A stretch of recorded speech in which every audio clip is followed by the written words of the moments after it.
Hello, everyone. Welcome back to the Masters Muscle. Tonight, I am excited as we're going to pretty much jump into the DeLorean, go back 20, 25 years, as we have one of Vinny's very close friends here joining us tonight. Vin, take it away. I know Billy and I have known each other probably 25 years, and I would have to say, in my comeback, he's been one of the catalysts to motivate me, get me out of my comfort zone. We trained together through the whole entire pandemic, and with Vinny Q, can't leave him out. It was the three of us. Yeah. Billy's won a lot of titles. Billy's an old guy now, 65, still going. 56? 66. 66. I'm sorry, I'm 56. Billy, what's up? How you doing, Vin? How you doing, Sean? Thanks for having me on. Really great. Bill, it's an absolute pleasure. It's an absolute pleasure. You know, when we talk about names in the industry, and like the first thing that comes up is like we talk about, Jay Cutler or all the way down to Lee Haney, and in between and after. But there's hundreds of thousands of bodybuilders who have accomplished quite a bit in our industry. And Billy, you're one of them. And you've competed in numerous organizations throughout the years. Yep. But first, before we get to that, how did you get involved? How did you start with training and competing? Who were your training partners? And tell us from the beginning. Let's go to the beginning. Well, the beginning is my father. My father just had a tremendous body, really strong guy, built well, and always admired, his body, his muscle, and the way he worked. I remember we were in Cub Scouts together, and I was 8 years old only, and we had this three-legged race against other fathers, and we strapped up and we were running, and I was crying like a little baby, and he made sure we came across the finish line first. So that's where my competitive spirit came from and never left, and that type of intensity that I took into the sport. But so he was the first kind of inspiration in terms of having a good body. And then when I went to college, I went to William Patterson, and my first day I was woken up and I saw at the student center, I saw this amazingly big human being. I couldn't believe it. And his name was Guy Del Corso. And I walked right up to him and shook his hand, and we became friends. We played basketball together and at the school. And, he kind of introduced me to weight training. And Guy's a pioneer. I mean, Guy goes way back. This is 1975 that we met. We're still friends. In fact, he's coming to my wedding celebration along with you, Ben. And he's helping my son along with me get ready. So Guy really was my first bodybuilder inspiration. And I mean, he had a gym back then. Nobody had a gym, just Guy. First started out in his garage, and then he went to other places where I trained. And then I went to Fitness World, which was run by Lance Colleretti, and I met Paul Day. Actually, I was in graduate school at NYU, and I was training at a gym in Elmwood Park, and I met Paul Day, who was the Canadian national junior champion. And he walked up to me and said, "Hey, do you ever think about competing?" I'm like, "The hell's this guy talking about?" And I say, because I was a baseball player, and I was done playing baseball and went as far as I could. And he said, "Why don't you just go rent this movie called Pumping Iron and look at it and tell me what you think?" So I saw the movie and I came back. I go, "You really think I could do that?" He's like, "Yeah, you have really good potential." He said, "If you let me train you, you'll do well." So that's how it all began. And it was under his wing for the first two contests. I won. My first one, won the overall. Second one was the Jersey Shore, where I won my class, and then the Open in the novice, and then I went in the Open, won my class, and then competed for the overall against Frank Catania, who beat me by 1 point. And I tease him all the time because his dad said that I should have won, and I agree with his dad. But Frank buzzed me about it all the time. So that's really how it began. And I was, the fire was lit ever since. And when you decided to like bounce around some organizations back in the day, yeah, because you know very well, like in Jersey, You know, it was all NPC. Oh, actually, it was AAU in the beginning. It's AAU, yeah. Yeah, it was AAU, and then NPC started. What gave you the confidence to say, I want to branch out and try some different things, not like the norm? And you mean going back to the NPC or going into? Like I know you did the PCA, the AAU.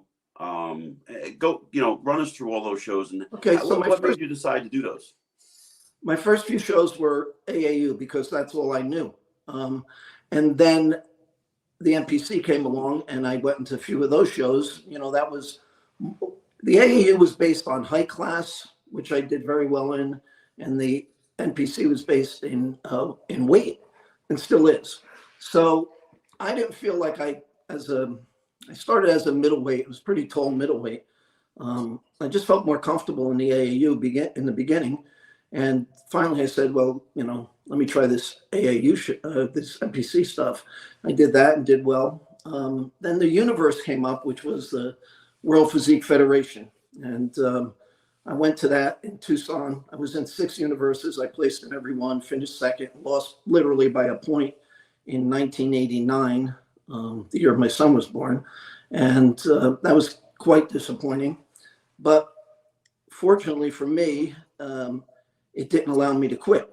So I continued and eventually got my pro card in the IFBB through the NPC. You know, the first time maybe you could add to this a little bit. Mm-hmm. First time I remember hearing your name was along with Tommy's name, Tommy Potenza. Right. That in 1991, I placed 10th in the middleweight class at the Jersey. Mm-hmm. And I went to Diamond after. It was like one of my first times going. And I was starting to train for the 92 Jersey, and they said, the guys in there were like, yo, Tommy Potenza and Billy Scarnaty are training, and Tommy, you know, took second last year, so he's going to win it. And I'm like, who's this Tommy guy? and I know you guys were training partners for a long time, right? Yeah. Listen, Tommy's still one of my best friends and always has been, like a brother. But when we trained at Diamond, listen, this sounded like an old man talking, but this is the truth. When we trained at Diamond, I could never replicate that training again. I mean, it was just so intense. You walked in, if you didn't train hard, you didn't belong there. And I don't mean hard like people think hard is today.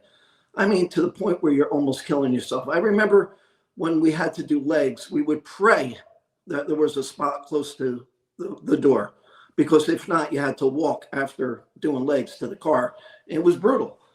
Tommy and I laugh about it all the time. We call it stupid training. You know, we one day decided we were not going to train legs hard. We said, listen, we're just going to go easy today. We were both sold on that.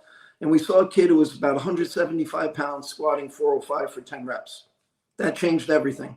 You know, it was crazy. We talk about it all the time. We used to hack squat with 6 plates for 8 and 10 reps. I mean, I can't even imagine. I wouldn't even go near that today, you know, but it was great. And John was great to us. I was getting ready for the Empire State Championships in Rochester.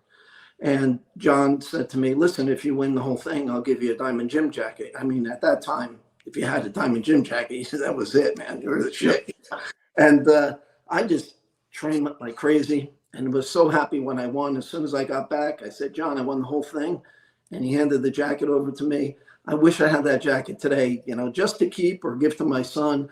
I earned it. You know, I could buy a diamond gym jacket, you know, but I earned that jacket. John was great. Yeah, John treated you good. Yep. John, you know, he was that kind of guy. He was awesome. And it's funny because he taught me a few things along the way and that are so watered down today and they don't exist anymore. Type of style of training and stuff. What do you think you walked away? What did you learn from John and training there that you apply in your training today? Like technique or style or like overall, well, the one thing I learned that I would never take or tell anybody is not to drink water or anything while you're training. John just like, why are you drinking water? Because I'm friggin' dying. Maybe that's why, you know, but he was so hardcore. It was incredible.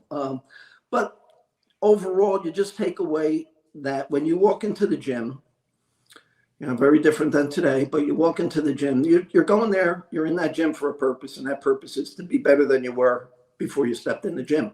And the only way that happens is to train hard. And again, hard at that time and still today means you're given 100%. And you shouldn't walk out of there feeling good, at least your body. You feel good in your head that you accomplished. But I mean, everything should hurt. And not joints, your muscles. You should, get to the center of the muscle belly and really experience that pain. And that's what John was about. I mean, he didn't just talk the talk, he walked the walk. Oh yeah, totally. So how did you guys meet? This is funny. So Vinny doesn't. Do you want to say that on air? I've never told this. No, I'm not going to tell that one. So That one, how many are there? there's a bunch. So our friend Lance Colorati who said to me, "Listen, I want you to take a look at this kid. He's young, and show him how to pose, because he's a good poser, but you could teach him a few things." So I went to Vinny. I forget, Vinny. I don't know if it was the Suburban, the Jersey, or whatever. And I'm in the audience watching you pose, and I said to Lance, "What the hell are you talking about? He could teach me how to pose." Vinny was a great poser and still is. So I don't really, we were introduced that day, but we had another time where we met. Which we can't disclose. We can't disclose. A little bit more fun than that. Have you guys ever trained together? Oh, Yeah. Yeah. Okay. yeah. We both got ready for Reno and we trained together then. Vinny actually trained me for the Pittsburgh Pro back in 2014, which was the first time in all my bodybuilding career that I cheated on my diet. What I thought was cheated anyway. And it was at his gym, and he's like, "Billy, you got to go home and eat." I'm like, "Yeah, I'm going to eat." He goes, "No, you have to eat." He goes, "I want you to go right now and order pancakes, have a few muffins, then go home, order a pizza, eat the whole pizza, then go have 2 cheeseburgers." I'm like, "And French fries." I don't eat fried food. And I'm looking at him, I'm like, "I'm not doing that." He goes, "I'm telling you, you got to do it. Then have ice cream." I mean, the list was crazy. It was like, Well, let me explain. Like, so today, refeeds and whatever you want to call them today are Right. very prevalent in bodybuilding. Yeah. But Billy dieted so hard and so disciplined that he was at an ultra low body fat percentage. Just by looking at him, he was ultra shredded. Yeah. And it was at the point where we could now start losing muscle. Right. And an extra potato or an extra cup of rice was not going to do the job. We needed an exorbitant amount of calories. Mm-hmm. And then after the show, you did that, you filled back out, and it was like a reset button. Yeah. And then everything went back into place. But it's used wrong today. A lot of people cheat because they're Too often. Yeah. Too often, way too often. You have to earn it. You have to earn a cheat meal. It's a cheat week for a lot of people. Yeah. Yeah. And when it's part of the program, when it's part of the plan, it's part of the plan. It's not cheating. Right. Right. And that I learned that. I mean, I've been competing since '86, and it took me to 2012. And everybody would tell you, I mean, once I decide to diet, I can't even be tempted, to eat any crap. So Well, remember the one time, so we were at, Billy was 10 weeks out from a show. I can't remember what show that was. And we go to Tommy's house. And now we're talking about Tommy Potenza, who we mentioned earlier. Yeah. All 3 of us are friends, and we go to dinner quite often. And he goes over Tommy's, and he's like, "Yeah, not in shape. Like, not in shape at all." And we're like, "You're crazy. There's no way you're doing it in 10 weeks. And so we're like, "Well, good luck." And Billy, 10 weeks later, I don't remember what show it was, but it was the Eastern America. Yeah. Eastern America? Yeah. Or Eastern USA? You're Where right. was it? Eastern USA. Yeah. And you ended up winning your class? Yeah. Won my class and the overall. And the overall? Yeah, yeah. In the Masters, the overall, I won my class. And that just goes to show you, when you put your mind to something, you can get it accomplished. Yeah. And I hope that that metabolism is still the same. We have our wedding celebration in a few weeks, actually in 16 days. And I started at March 23rd at 217. I'm down to 205, and I promised myself I'll be at 200 by the wedding. And I better be, because, man, I was out of shape. You know. Well, so let's segue into that a little bit. Mhm. So let's dive a little bit into the past year from last June. Yeah. You know, Billy had a horrific accident while at work. As a teacher, he played a game with the student faculty basketball game, and he jumped up for a layup and came down and tore both quads off his kneecaps.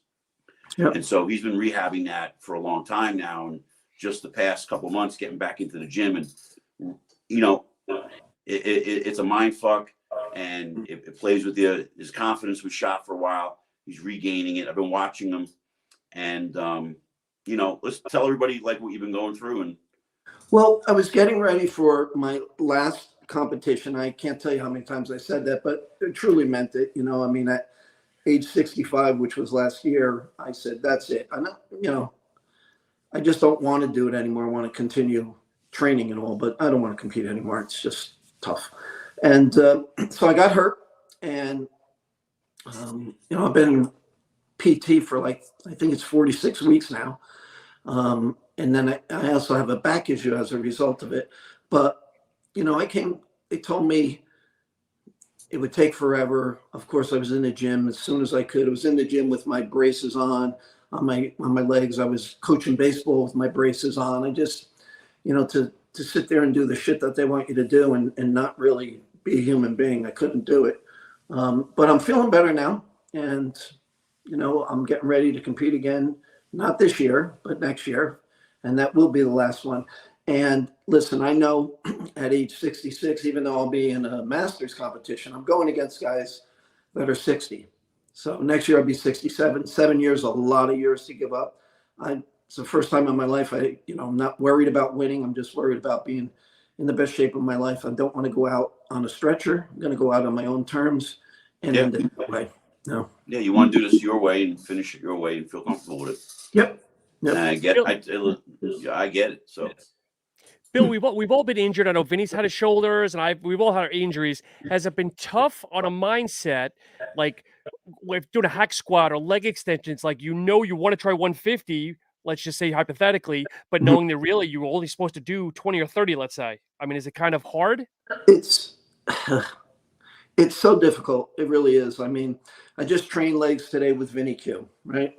Today I was able to leg press 600 pounds for 10 reps. Wow. Listen, a year ago, less than that, I was doing 1,200 pounds or 12 plates for 20 reps. So and my legs have shrunk. You know, that's the hardest part, looking at your body and like asking yourself, well, where did it go? Where did my body go?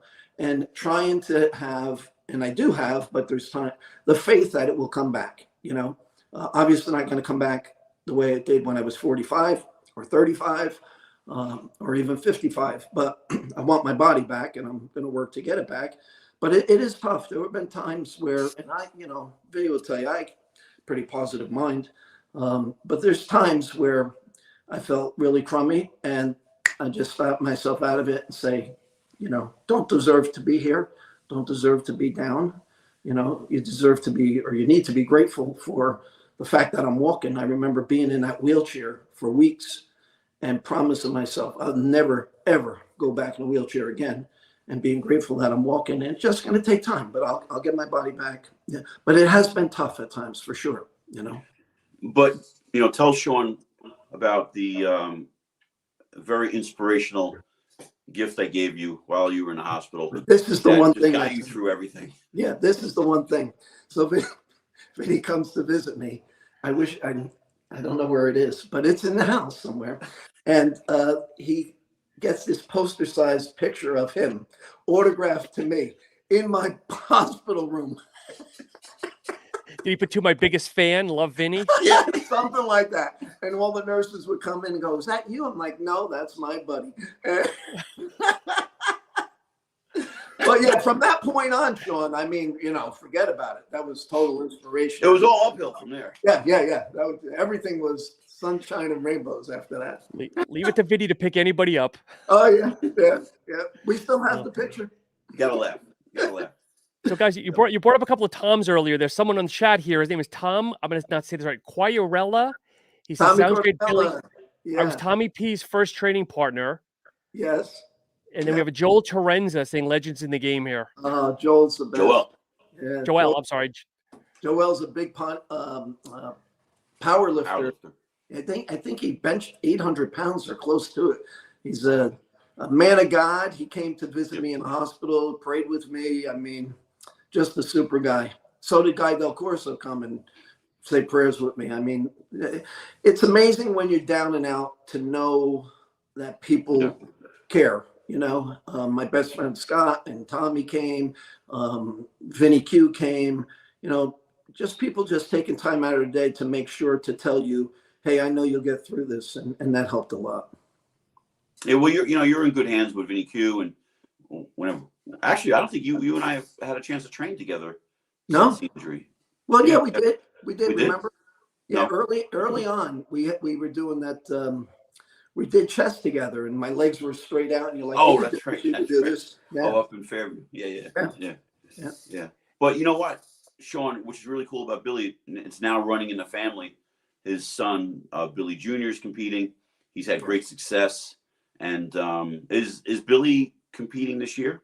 Yeah, he's competing in November in Steve's show in Long Island, and then maybe the Nationals, depending on how well he does. In Long Island, what show is that? I don't know. I forgot the name. It's Okay. Steve Weinberg show. All right, cool. Yeah, he's looking pretty awesome. It's cool, like when you see that running in the family. Yeah. I don't have any kids, but my nephew's going to be competing in 4 weeks. My nephew Nicky. Isn't that great? He's going to go into the Atlantic States, the classic physique in a couple of weeks. So it's pretty cool. Yeah. Well, go ahead, Sean. No, I was going to say, so Bill, Vinny and I talk about this with together and on other podcasts. It sounds like as you're aging, that you're still training like you were at 30 and 40. Am I hearing that wrong? Like you're not easing off the gas, like. Well, aside from the quad industry, it sounds like you're still going balls to the wall like you were 40. Yeah, I am. But I learned one thing from Vinny, and it took me 60 till my 65th year, 64 years to slow it down a little bit, because I trained hard and heavy always. I mean, I started training in 85 and up till 2 years ago, just hard and heavy all the time, no matter what. And Vinny's like, you're going to get hurt. You're getting old. I'm like, I'm not getting old. Meanwhile, I'm getting old. So the way Vinny trains, he still trains intense, but he doesn't train as heavy as we did in the past. And it's much more effective because he's hitting the muscle as it should be hit. When you train heavy like I did, a lot of stress goes to your joints and not as much to the muscle belly. So I've learned that, and I've slowed down in that regard. It's been very helpful, but I still train with intensity for sure. Yeah. Yeah, it's kind of hard to. And listen, if I didn't have the shoulder surgeries, I didn't have the injuries, I probably would not have gone in the direction that we're talking about. I would not have learned from anything. So I needed to find a way to get the job done differently. Mm-hmm. And then, what would annoy me would be people would say, I'd say something about my age and like, age is just a number. And no, it's not. You have to approach it a lot differently. And when you talk to guys, you're 65, I'm 56. And when you talk to somebody who's 40, they think they're old. They think they made it that. I'm like, you have no idea what's coming in the next 10 years. I know. But you wake up every morning with the enthusiasm and the vigor to want to hit the gym and change. We're always wanting to change ourselves and get better. Yeah. And that's the beauty of what we do. But you're finding your way, and it's taking some time. Yeah, and again, I know, I took a lot of pressure off me because I wanted to compete this October, And I told you several months ago, or a few months ago, I said, you know what, I'm not going to compete this year, because really, even there's nothing I could do to get these legs back in that time. But certainly by next year, they'll be back good enough to be on that stage. I just totally believe that. Just want to hit on my son a little bit more. So, you know, I had my kids in the gym with me constantly. When Billy was born, he was in there when he was 6 weeks old. After their mom and I split, you know, I wasn't going to stop bodybuilding, and I wasn't going to stop being a parent, obviously. So my kids were with me 5 days a week, and I would take them with me to the gym while I trained. We trained at Bodyworks Hardcore, which is Maz's gym. That was in the middle of Patterson. And they would do their homework while I trained. All those big guys there would watch them while I competed or while I trained. We would go home. I think that's why they were both really good athletes. My daughter still holds the record as a lacrosse player at Fairlawn High School for the most goals scored. There's my son, here he is. She was only 5'1", but a real tough kid. And Billy played baseball for me in high school. I was his coach.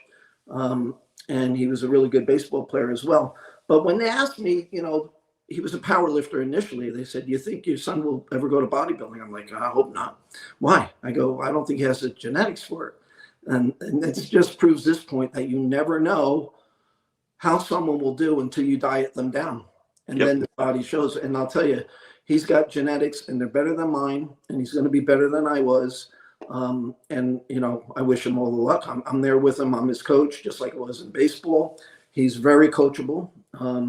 And he loves the sport. Guy Del Corso helps me, you know, with him. Guys like his uncle. And, you know, together, the three of us are really working out a plan. He's won his first 2 shows, and he did extremely well. So looking forward to that. He does the men's classic, right? Men's classic, yeah. And he's got a very classic body for sure. Yeah. Oh, definitely. Definitely. And so his next show is November, you said? November, yeah. Cool. Cool. Yeah. Does he want to be an IFBB pro? Is that his goal, like that? He's so unlike kids today, right? I said to him after this show, you know, you ought to think about the nationals. And his reply is, "I'm only going in if you guys think I could win." You know, like, you know, everybody writes nationally qualified as soon as they win a show, right? There's nowhere that on his feed. He doesn't talk about that. He doesn't talk that way. He's old school, like we were. You know, you earn one level at a time, go up and earn your stripes, and that's the way he's approaching it, which is cool. He's one strong kid too. He's very strong. He's taking that powerlifting mentality and applied it to bodybuilding, and I've seen him train, and I'm like, wow, this kid is super strong. I was never that strong. Yeah, well, the stupidest thing I ever saw him do, and the most amazing thing was, you know, those sissy squats with when your legs are hooked in, right, to that little apparatus. Yep, I know the story you're gonna say.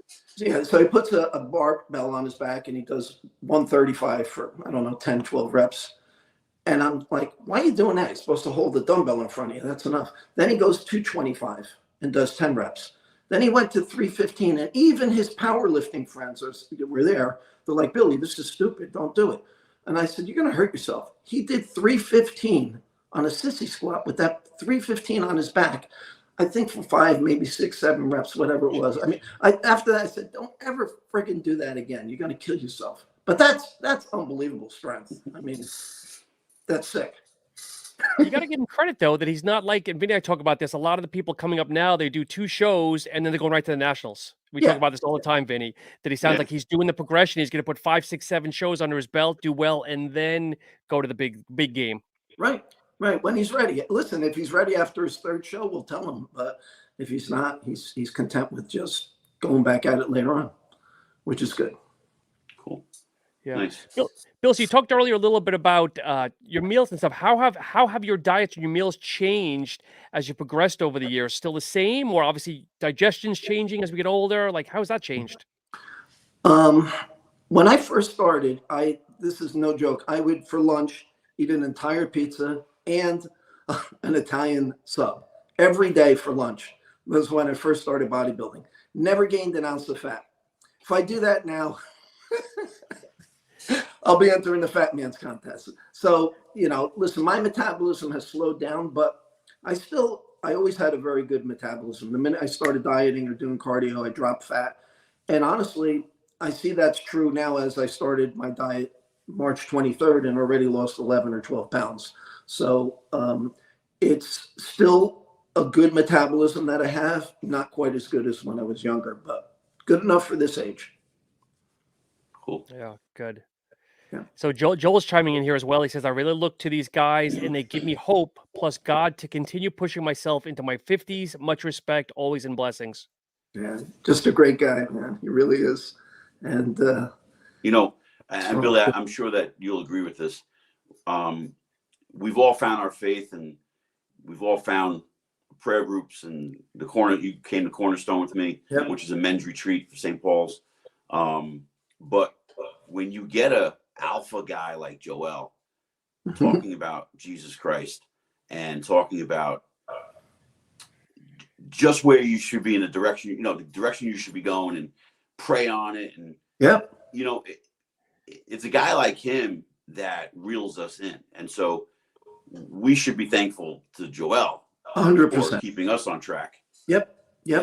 Listen, I never had anybody outside of my family come and pray with me. I mean, those two guys, as I told you, they were there, and it meant a lot. It really did. And not afraid to say their beliefs. They certainly, would never question anyone else's belief or, put it down.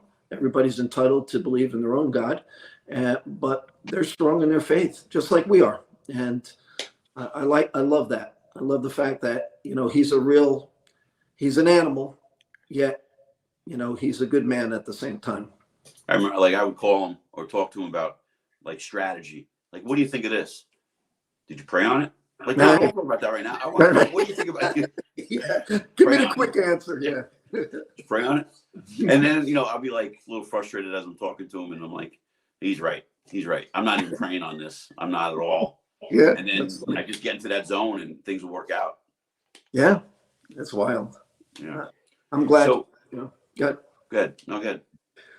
Just going to say, I'm glad for my faith. I've always had faith. I think my personal relationship with Christ is much more important than my religion, although I like my religion too. There's things that I certainly don't agree with, but I love my own faith and my own belief in God. I agree with that. Yeah. Bill, we have a listener asking as well. Does Bill think that 80s carrying equipment was maybe the best ever? The best ever? I don't know. It's pretty damn good. But there's good equipment out there today. I would say Icarian and TK Star.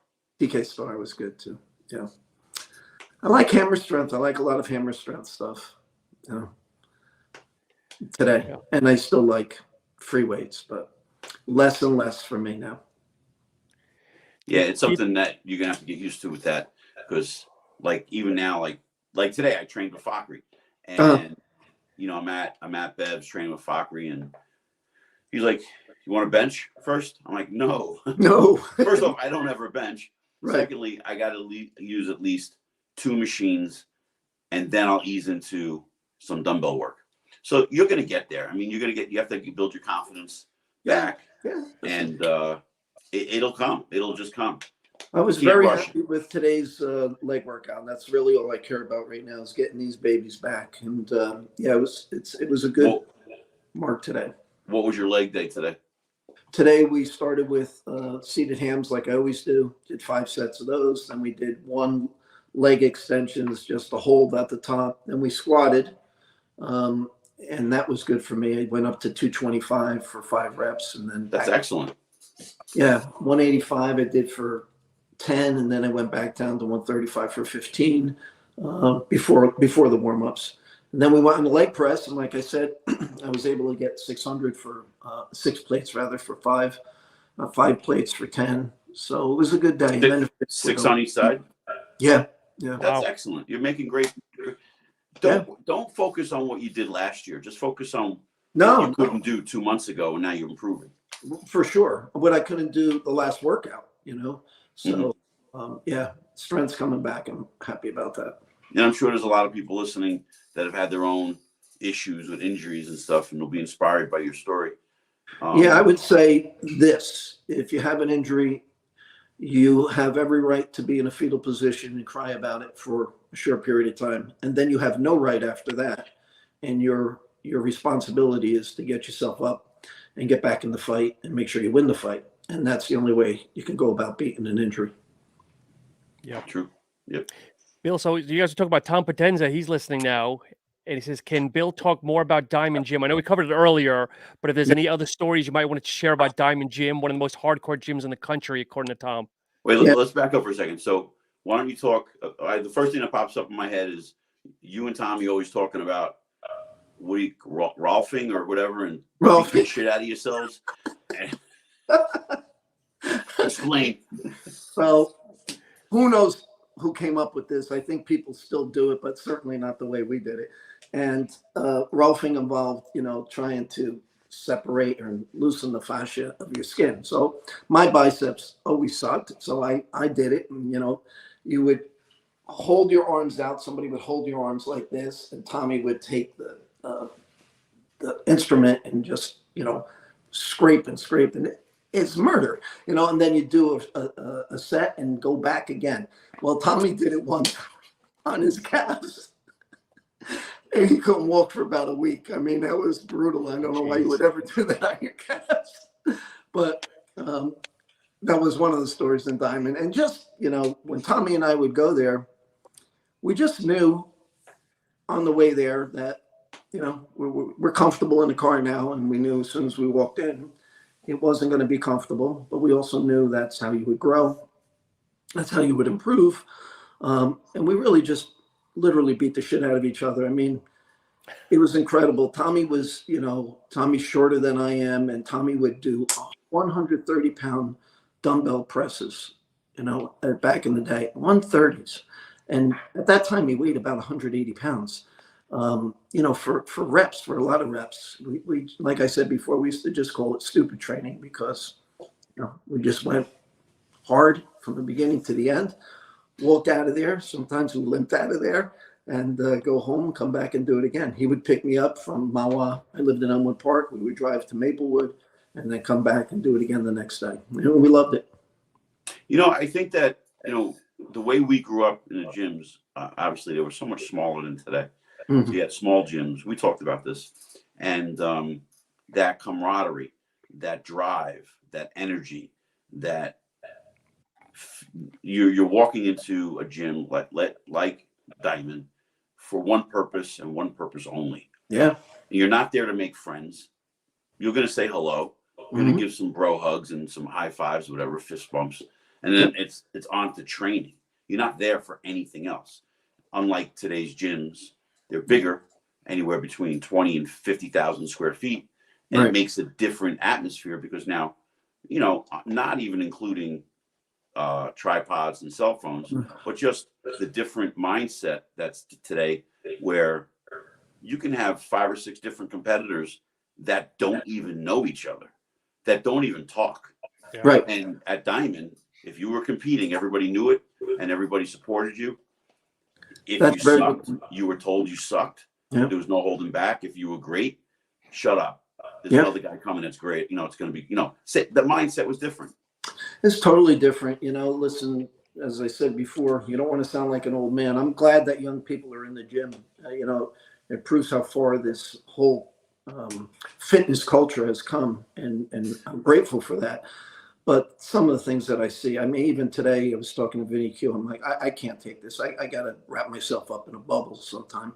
You know, between sitting on a machine, texting or looking at, you know, Instagram, whatever the hell it is. And it's just like, just train. You could do that too. You could record yourself, whatever, but just train. You walked into Diamond Gym and man, if you didn't work, you would leave. I think we talked about this. I don't remember there being cardio equipment there. Now there probably was. Like you said, there was that one bike in the front, like people warmed up on it. I don't remember there being cardio. Your cardio was to train hard and you'd lose body fat that way. Train real hard, you know. And again, if there was cardio, we never saw it. Tommy and I never did it. That's for sure. So you went there to work out, and I went back there a few years ago, and Dwayne owns it now.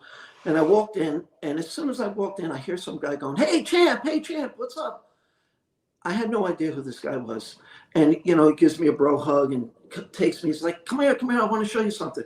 And he shows me my picture up on the wall. I had no idea who he was, which goes to your point about people respecting you and respecting that you were training hard and competing.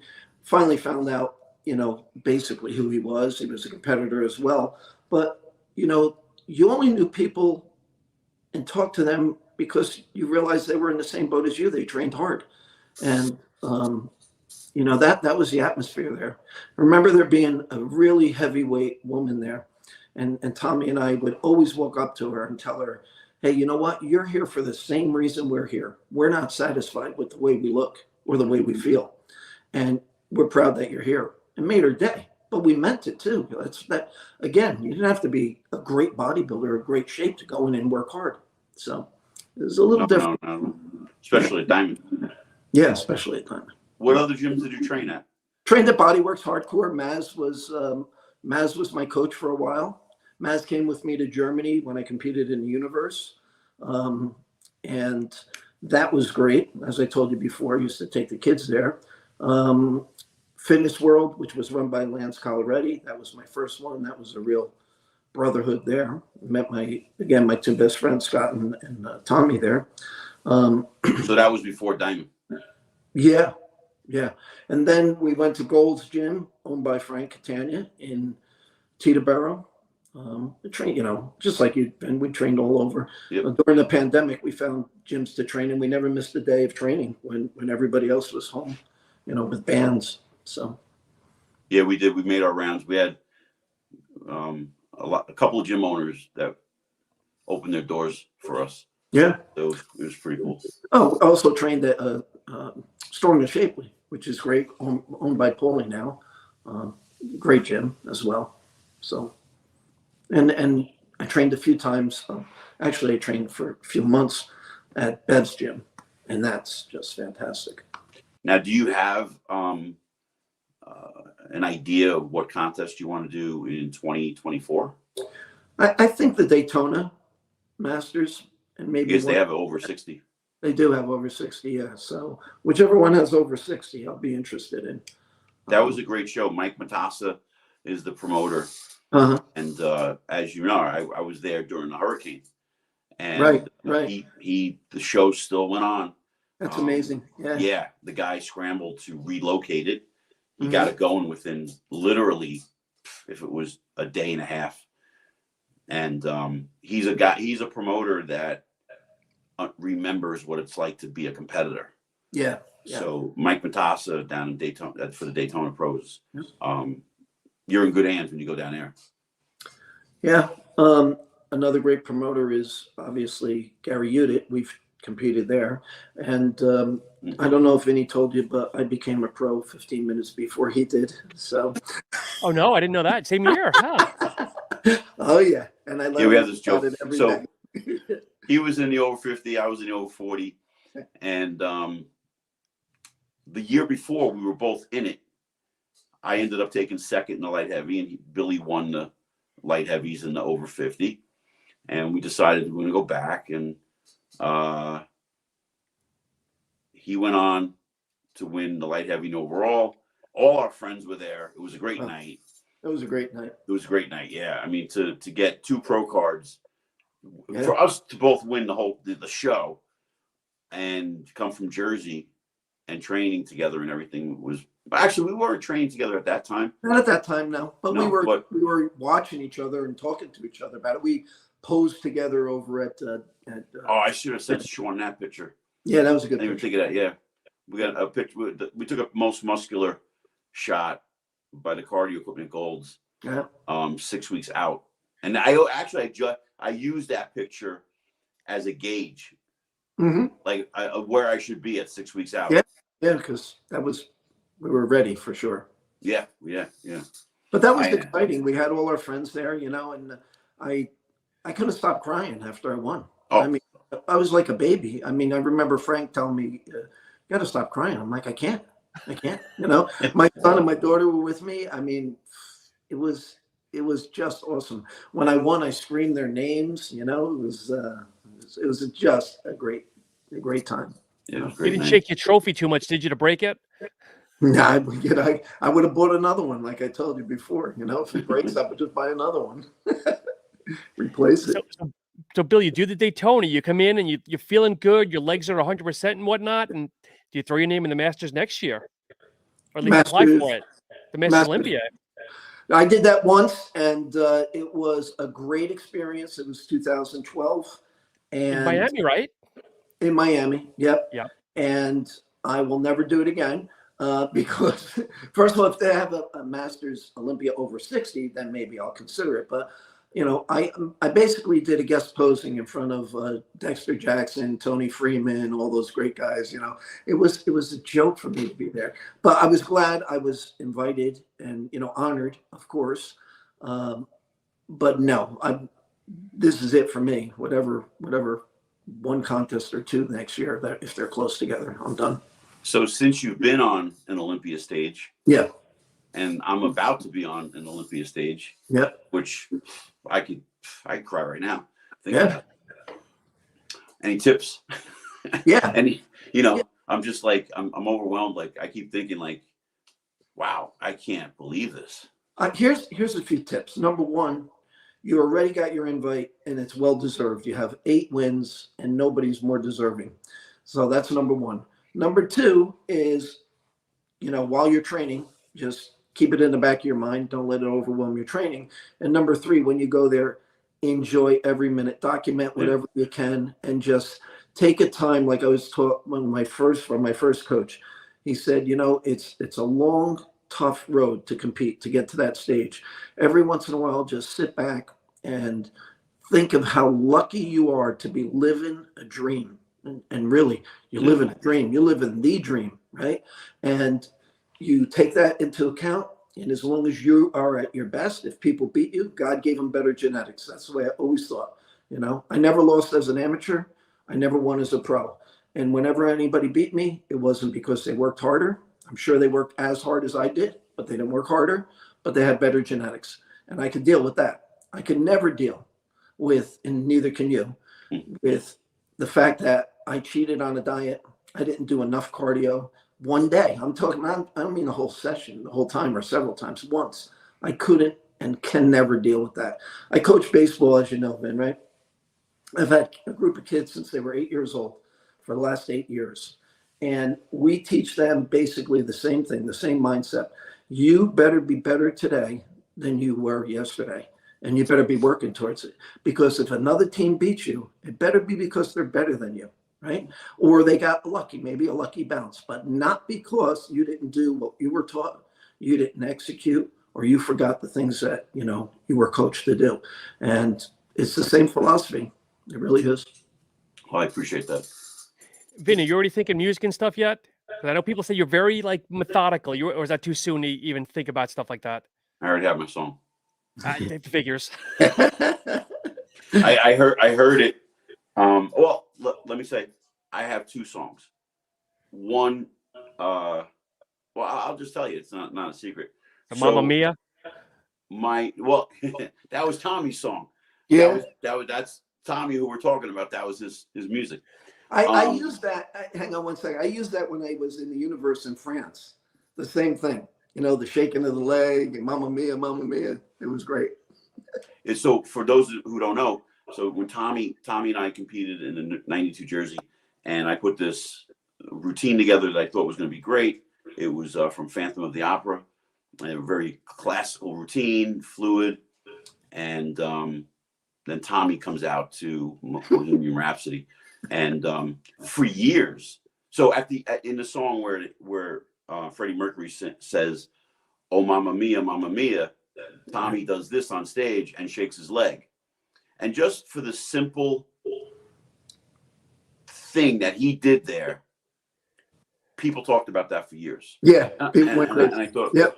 and I always thought about that, like how such a simple gesture or tweak of your routine can really make people think it was a great routine.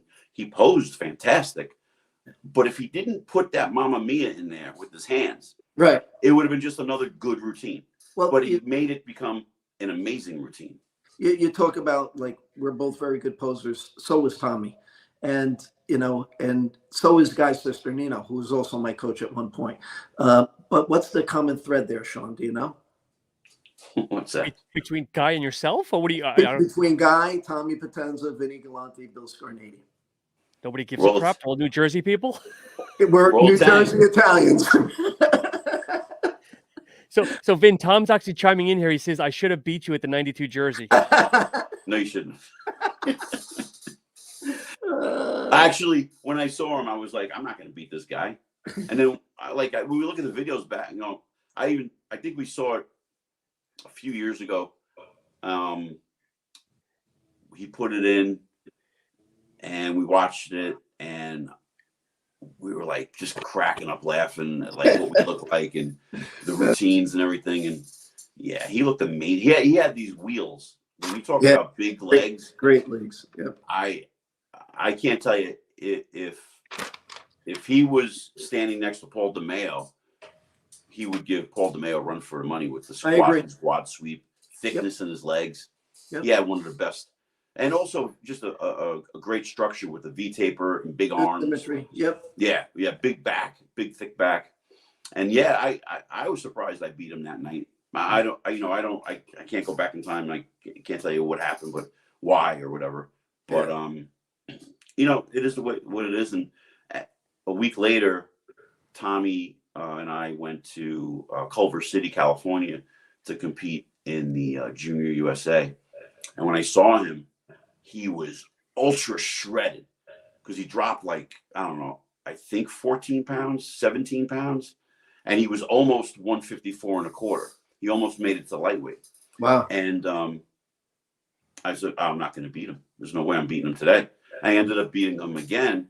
But it was at that contest that we met and became friends. And then a couple of years later, when I got married in 95, we moved up to Mawa, and they lived up here, and that was it. We all just started hanging out together, and we never looked back. The beautiful thing about, I think, our friendships, and there's a lot of people who can understand what I'm saying, is like there's a lot of negative stuff in our sport, and our clique has always been a healthy relationship between all of us. We could bounce things off of each other. We could talk. I know. No jealousy. No jealousy at all. No. You know, I could ask Billy or Tommy at any given moment about something, and they're going to tell me the truth, and I'm going to tell them the truth. So it's, you know, we have a good friendship. Yeah, that's very true. We're lucky. So, Bill, you competed in multiple decades. I'm going to put your feet to the fire here. Which decade do you think had the best crop of bodybuilders? The 90s. Okay. That's not even a question. Now, I think today they're fantastic too. But you're talking about from me competing, the 90s. Well, I think it goes back to what you were saying a moment ago, where, you know, people talk about how did those guys get in that condition? Mm-hmm. And today, you got to do a ton of cardio. And I don't really remember doing that much cardio, like training for the 92 jersey. No, because I don't remember it. Because the difference today is a diet then was sacrifice. Plain and simple. It was. We didn't eat a lot of food. And you eat the right food and you never cheated. You know, now it's like every once a week you're getting a cheat meal or a free meal, whatever the hell they call it. And, you know, that has its place now, obviously. But back then, you know, it was just, I'm getting ready. Food means nothing except that I need to get it in. Taste means nothing. I think I lost my taste buds for like 25 years, and that's the truth. I mean, the shit that I ate was incredible. When I used to teach, I would have tuna fish and Sorrel Ridge jelly. That's how I ate my tuna fish. You know, it's yeah. And rice cakes, just Yeah. It's good old days. Pretty hardcore. Yeah. Pretty hardcore. So, where can you be found on social media? What's your Instagram, your Facebook, if you have that? I don't have Facebook. Don't want Facebook. I have Instagram, and it's IFBB Pro B Scarnaty. Could DM me there anytime you want. I'm training a lot of people. Got some really good people, some good guys now. I'm only training guys that are going to do very well. Not rushing their prep, which is great. You know, they say whenever they're going to be ready, that's whenever I think they're going to be ready, that's when they'll start dieting. So it's exciting. You know, obviously I'm helping my son, and that's it. And coaching baseball, which I love, that starts back up again in June. Of those kids that I was telling you about as freshmen, 11 of them started as varsity players as freshmen. Yeah, they're now juniors and sophomores. We have one kid, Mickey Gilligan, who's actually verbally signed by Rutgers at age 14. He was only in the 8th grade. He's a catcher. Wow. Fantastic. Wow. Nicky Lascatello, who is going to be a really good college ball player. Bunch of kids, Brian Hoffman, and just a bunch of kids that I love them. They're great. It's a lot of fun. And that's it. And you know, Vinny, in a few weeks, or actually in 15 days, we'll be celebrating my wedding to my beautiful wife. And Molo's, thanks. And that's going to be a fun day. Guy's going to be there. Vinny Q's going to be there. Tommy's going to be there. Scott, you. We're going to have a good time. And I'll be watching you guys eat. Yeah, I'm going to try to get you some chicken, some grilled chicken. Bill, last question. For people that aren't familiar with you, except through the podcast here today, if they do on Google search, YouTube, maybe what's the best representation, best package that people might want to look for, whether it's show or year, to really see your best self? I would say 2 shows where I was probably at my peak, and that was when I won the Nationals in 2008, Masters Nationals. The year before, I lost by 1 point to Marty Vrenekar, which was, Marty's just great. A real quick story on that.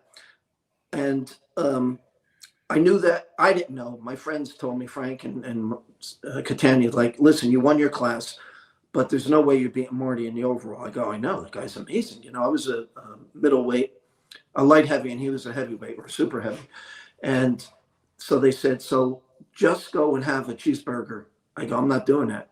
Finally, I did. And like minute by minute, every 15 minutes I would pose. I just got bigger, harder, more vascular. It was nuts. And I went on stage and competed against Marty like I wanted to kill him, you know, and I lost to him by 1 point. And I'm telling you, he was so much better than me. But because I took in that cheeseburger, my body just transformed. So that would be a good one, 2007, 2008. And then, of course, 2008, when my first Masters Pro show was the Atlantic City Pro and Pro. Was that a Master show? Yeah, 40 and over. And I was 51 at the time. And I remember this. I remember at the end of it, I called my mom and I said, hey, and she's like, how'd you do? I said, I came in 11th. And there was dead silence. I go, what's the matter? She's like, well, you never lose. What? Are you okay? I'm like, I came in 11th out of 28 guys that I've been reading about. You know, I'm ecstatic. I was very, very happy with that. You know, so that's awesome. Yeah, I was in those 3 shows. I was probably in my best shape. And as far as the universe, when I competed in Italy, that was, I think, 1990. That was really a nice symmetrical look. So awesome. Cool. Yeah. Bill, it's definitely been a pleasure. For everyone listening, we're giving Vinny and I on Monday are taking a virtual travel over to the UK, as we'll be speaking with UK competitors on their way to the Masters Olympia as well. Patricia Lloyd, Sergio Lima, and Kelvin Hind. And starting on Monday, this will be on Vinny's channel moving forward. I'll put the information in the link. So make sure you subscribe to his channel. And then also Wednesday, we have Guy Del Corso. And Vin, for people that don't know, who's Guy Del Corso? So like as Billy was mentioning earlier, his first influence was Guy Del Corso. and Guy is now a staple behind almost every East Coast, Northeast Coast contest. He's the head expediter. He has a great team behind him that shuffles you on and off stage and makes sure the show runs smooth. And you know, it's ironic. My parents met Guy before I did, and it was at the '89 Suburban when I think my parents were sitting next to him or behind him, and they struck up a conversation. And like all Italian moms, always nervous. Like, what's he going to do with this thing? This bodybuilding thing, enough already. And my mother was put at ease because this big Italian guy told her son had potential. Yeah. And something to that effect. I don't know if those were the exact words, but she was put at ease at that. And that's who we're going to be hosting next week. Well, also, he's as I said before, a pioneer in New Jersey. Really, he's often the impetus of most people in this area getting into bodybuilding. He's the OG. Yep. I have one more thing to say, if I may. So you mentioned your mom. My mother initially was like, the hell's he doing? He's in graduate school and he's doing this stuff, Soon after that was crazy. I came home after winning the Eastern America, and I have this great picture of my mother leaving the diner that she owned and jumping on me and wrapping her legs around me. It was, I've always had the supportive family. Awesome. And I thank them, my brother, my sister, my sisters, always been behind me. So just want to get that in because they've been. And then the week after that, Sean, we have Dwayne McDaniel, who owns Diamond Gym now. So good. Tonight, next week, the week after, it's basically going to be the Jersey Connection. Yeah, Jersey Connection. So another great guy. Yep. Yeah. So thank you again, Bill. Hey, my pleasure. Thank you guys. Really appreciate it. On behalf of Vinny, Bill, and myself, as always, thank you so much for listening. If you want to see special guests, reach out and make sure you follow Vinny's Road to the Masters. Thank you so much, everybody. See ya. Thank you, guys.